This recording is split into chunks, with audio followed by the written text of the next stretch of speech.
So if you're trying to figure out a molecular formula, you're going to go find out what the molar mass is and the empirical formula, and then you can find the molecular formula. Now, this is amplifying this statement. The actual molecular formula is going to be a whole number multiple of the empirical formula. And you have to have that extra piece of information. What is the molar mass?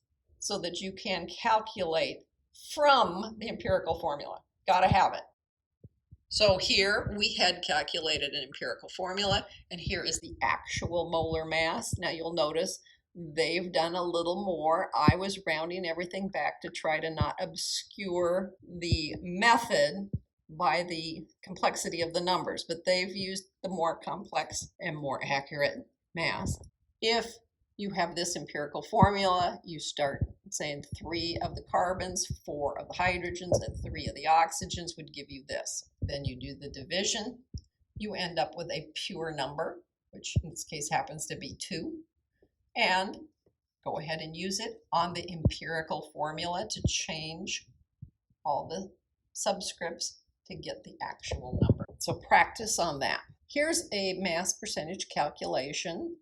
From it, they came up with a formula at 1 and 1.5 and 1. And then they're asking, what's the empirical formula? And you're like, wait. Well, even empirical formulas need to be done with whole numbers. And this is 1.5. I can't have that. So I'm going to have to multiply by 2 on all of them in order to get to whole numbers. So this would be 2 and 3 and 2. And then when we look, we see 2 and 3 and 2. Next one. Again, they did a mass percentage calculation. They came up with a formula, and they're saying, what is the empirical formula? 1.25 and 1.25. That's a quarter. That's a 4, right? So I need to multiply by 4. So 1.25 times 4 would give you a 5. And then this one would be a 4. Okay, so there it is. Now here's this one again. We just did this as far as empirical formulas. We said it should be 2, 3, 2. But it says which of these could be a molecular formula. So I'm starting from 2, 3, 2. Well, I'm not just going to add one. It has to be a multiple. And this, they're all the same. They're not all the same. That can't be right because this was 2, 3, 2, right? So that's out. Okay. That leaves C and D. I have to think about it for a minute.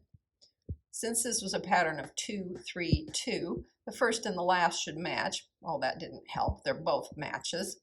But 2, 3, 2. Oh, yeah. So the 2 becoming a 6 would say I'm multiplying by 3.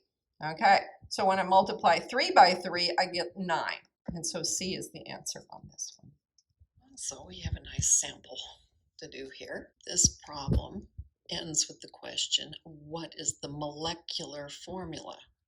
Now you'll notice they give us the molar mass. So if we can figure out the empirical formula, we can use this molar mass in order to finish up the problem. So what have they given us?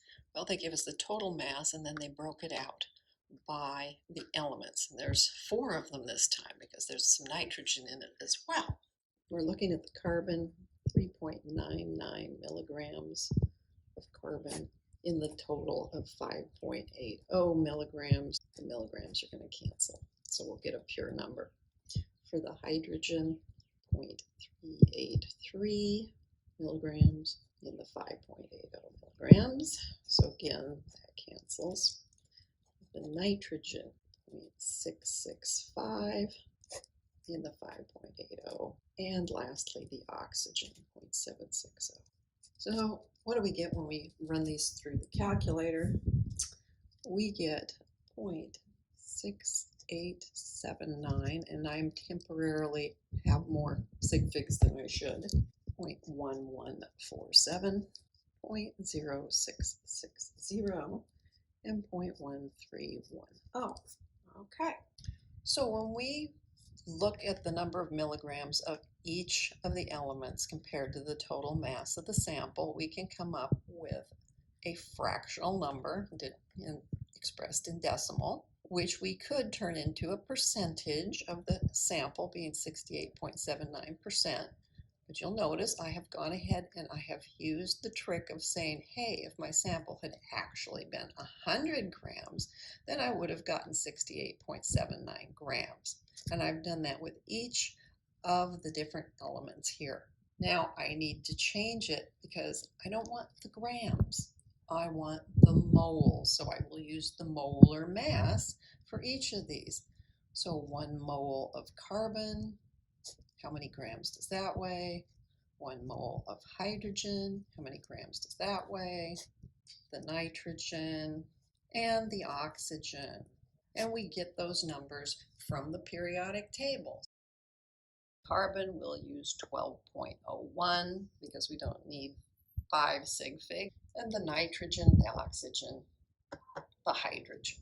So the 12.01 grams for this, the 1.008 because we had to round it, the 14.01 and the 16.00.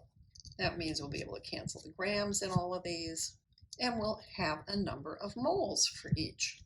So for the moles of carbon, we get 5.728. This is not an auspicious beginning.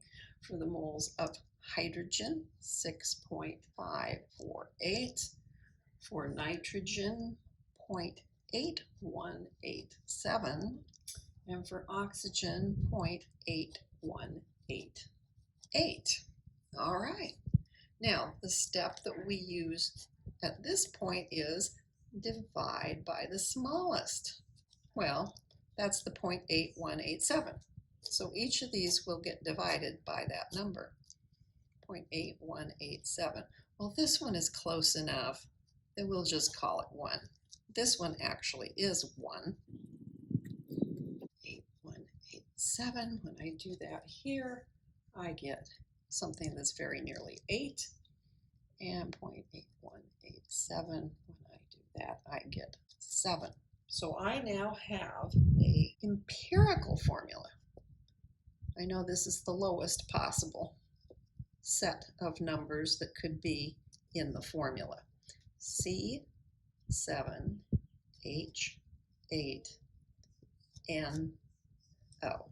That's my empirical one. Now, we were told the actual molar mass was 244. I'm rounding it just to make my life a little easier. Let's see what our empirical formula would give us. Well, there's 7 C's, there's 8 H's, there's a single N and a single oxygen. And I'm just going to do it roughly at 12, at 1, at 14, and at 16. So this one's 14, this one's 16, this one's 8. This is the one that really adds up. It's 84. If you add those up, you're going to get 122. How's that compare to this? 244 divided by the 122, that's 2. I need to increase everything by times 2. Okay, so what we come up with for our molecular formula is going to be C14H16N2O2. And that finishes that problem.